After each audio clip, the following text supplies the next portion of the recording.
Hey everyone, welcome to today's report, 2026, April 24th. The Torrent beat the Frost after a heartbreaking loss to the Golden Eyes. That's right, after losing to Vancouver 6-5 in overtime, Seattle bounced back against Minnesota to win 5-4. This is the PWHL report. First order of business, the PWHL report is now Seattle Women's Sports Reports. And in today's report, we're going to welcome you to the Seattle Women's Sports Reports. We're going to talk about how the Torrent redeemed themselves with a big win over Minnesota 5-4 after a devastating loss to Vancouver 6-5 in OT. And the Storm kickoff training camp with a young and talented squad this year.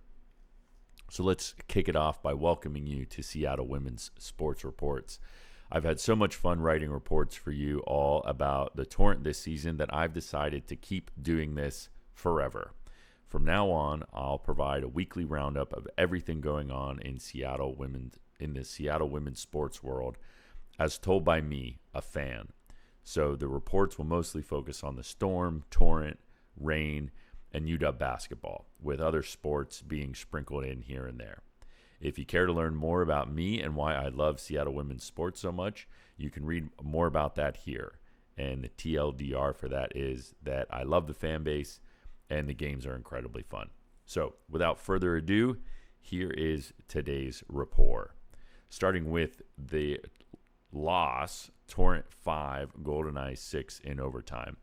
The first game of the week was last Saturday against the Vancouver Golden Eyes.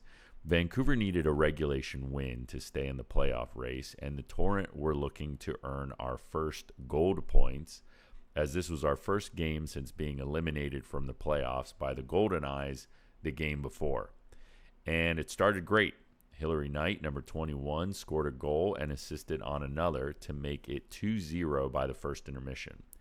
Anna Wilgren, number 5, was the other goal scorer, and it was the first time she has found the back of the net this season, which I found surprising because she is an amazing stick handler and a very capable shooter. One note is that technically Anna Wilgren has found the back of the net this season, but it was a shootout goal, and those don't count. But this game was far from over, and Vancouver would take the lead 3-2 with 10.5 minutes left in the game. But after two quick goals by Kayla Barnes, number 3, and Anna Wilgren, again, the Torrent regained the lead. And I was telling everyone that would listen about how great it was to see our defenders driving towards the net and taking shots. I recommend watching the replay of Barnes' goal. She made it look easy, just a beautiful backhander. But now it's time to buckle up, because this is where it gets crazy. Keeping in mind that Vancouver needed a regulation win to stay in the playoff hunt, they pulled their goalie with about 5 minutes left in the game. Shortly after that, Danielle Sardachny, number 92, was streaking down the ice with two Vancouver players desperately trying to chase her down. One of them ended up tripping her, which triggered a penalty shot, which, when the net is empty, triggers an automatic goal. They don't ask how, they ask how many. And the number was 5. The home fans were thrilled, and we were up by 2 with 4 minutes left. What could possibly go wrong? Jen Gardner, number 12. She scored her third goal of the game, a hat trick, to make it 5-4. But there was still no reason to panic. We were up by 1, and there was less than 2 minutes to play. But the next 107 seconds will probably go down as the worst hockey we'll ever play. The tone was casual, despite Vancouver continuing to pressure us. And with the promise of an empty net goal just 170-ish feet away, we stopped trying to carry the puck out of our zone, and instead we kept trying to score from deep inside it. The result was icing. A lot of icing. Like, I haven't seen this much icing since the summer I worked at a cake factory. And it's worth reminding everyone that due to the no escape rule, our players were forced to stay on the ice. And after 100 plus seconds of playing elite ice hockey, the skates of the Torrent players started looking pretty heavy. With 13 seconds left, after one such icing, the faceoff came back to the right of Carly C.J. Jackson, number 70. More on them later. Vancouver won the draw, sent one towards the net, missed, collected the rebound, and reset to try again. The crowd started counting down 5, 4, 3, 2, and with 1.6 seconds left on the clock, Vancouver scored the game-tying goal. They won in overtime off another Jen Gardner goal. It was her fourth of the night and the first time a PWHL player tallied that many in a single game. The fans were stunned. The players were stunned. I felt like I had lost a loved one.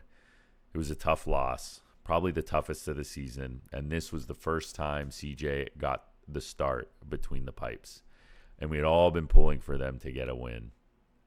After the game, Jackson got emotional when asked about their first start in front of the Torrent faithful. Quote, "Although it feels pretty heartbreaking right now," they said, "I know that the thing I'm going to remember is all the love that I felt tonight. It was pretty special, and I just feel really honored to play for this city." And I suggest checking out the clip. But this isn't a story about heartbreak. This, dear reader, is a story about redemption. Because we beat the Frost. Torrent 5, Frost 4. Before Wednesday night, Minnesota had outscored us 13-3 over the course of our previous 3 meetings. And I'll be the first to admit that I did not imagine us winning this game, especially after they got on the board first. But Aneta Teralova, number 2, buried a rebound on the power play, and we traded 2 goals back and forth in the second to make it 3-3 after 2. And with 8 minutes left, after goals by Knight and Wilgren, her third goal in 2 games, by the way, we were up by 2. And with 2 minutes left, we were still up by 2, with an empty net sitting just about 170 feet away. The atmosphere in the arena was cautiously optimistic. And with 15 seconds left, our cautiousness was validated when, after an extremely chaotic 20 seconds in front of the net, and with Hannah Murphy, number 83, sprawled on the ice, Minnesota found the back of the net. And once again, we found ourselves up by 1 with an impending face-off and just enough time left to mess it up. But we didn't. The Seattle Torrent closed out the game against the Minnesota Frost, and we beat the number 3 team in the league. We earned 3 gold points, which, added to the 1 point we earned with our overtime loss to Vancouver, puts us atop the gold point standings with 4. And for the first time in our team's history, we are sitting atop something. Now here's your Storm season preview. As the Torrent season winds down, the Storm season begins to ramp up, and I have some good news for everyone that has enjoyed cheering for a bottom half team that struggled to make the playoffs. The Storm have a young group of talented players with high ceilings. Our front court players are tall, athletic, strong, and versatile. These are all words people use to describe Asia Wilson, who is arguably the greatest WNBA player of all time. So the Storm have a lot of potential there. Our backcourt is also young, but talented and full of potential, including Flau'jae Johnson, who was drafted by Golden State and then immediately traded to us in a move that had many analysts wondering, WTF is Golden State thinking? So here's your 7-day forecast. This is a new feature of the Seattle Women's Sports Reports. On Saturday, we have a Storm preseason game at Golden State, followed by 7 p.m., a home game. This is the game of the week, the Torrent's final game of the season. It's Pride Night, and if we win, we get the first pick in the draft. So big game. Should be a lot of fun. Should be a big crowd. Sunday, we have the Reign home opener. They played 3 home games in Spokane because Lumen Field has been under construction in preparation for the World Cup. I took in one of the games in Spokane. We won that game. Reign are looking pretty good this year, so if you can check that game out, you should. And then Wednesday, we have a Storm preseason game versus Portland here at Climate Pledge Arena, and you can get your tickets for that. Thanks for listening to today's report. We'll talk to you next week.